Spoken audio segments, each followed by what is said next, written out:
Hello, everyone. This is Cody Lee of BlackCatBooks.org, author of I the Dragon, Cruel and Beautiful, Rabbit Hole, Lauren Frey, and the soon-to-be-released Jaw of the Dragon, releasing on June 10th, 2023.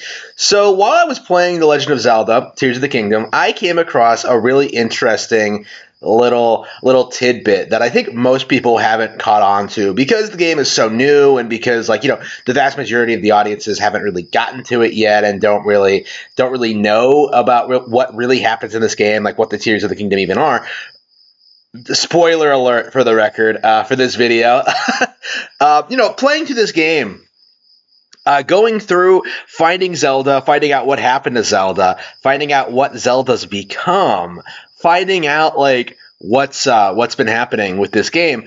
I made a really interesting realization, and I made a YouTube short about this, but I really should talk about this because this is really critical, really, really amazing that Nintendo did this, in that they turned Zelda into a trans icon. It's weird that I'm seeing so many critics and game journalists try to paint this narrative that Link is the trans icon, but it's actually Zelda herself. And the reason for that is because the plot involves Zelda going back in time, hanging out with her interracial relationship ancestors, chilling with them, having a good time with them. A way better she has a way better relationship with them than her actual father, by the way. She goes through this motion and goes through the motions, and finally, through all of this, comes to a realization that she needs to transition,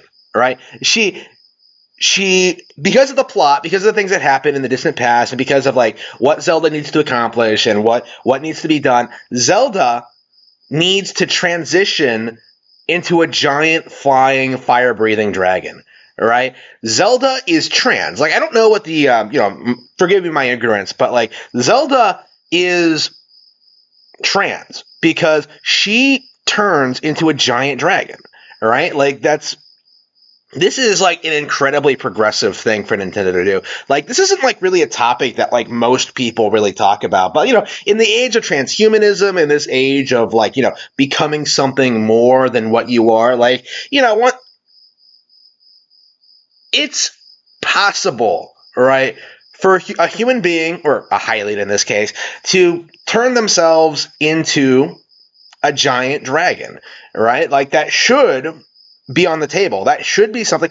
Why exactly can I not be a giant flying dragon? What reason would I have? It's possible. So why shouldn't I do it? Why shouldn't I try it? If that's what I wanted, if that's what's right for me, why should I not be able to do that? And Zelda, really depicts this act as being justified, as being noble, and as being based, right?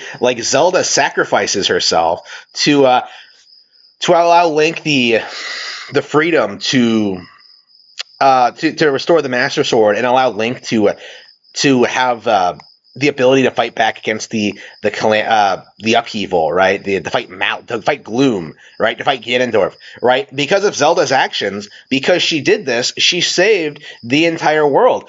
Zelda being trans has essentially saved the day in the world of Tears of the Kingdom, and I can't begin to tell you just how big of a deal this is for me, how big of a deal this is for other people like me in the LGBTQ plus IP community.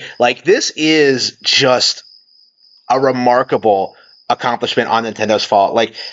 On Nintendo's part. I think this very well might be the most progressive game ever made.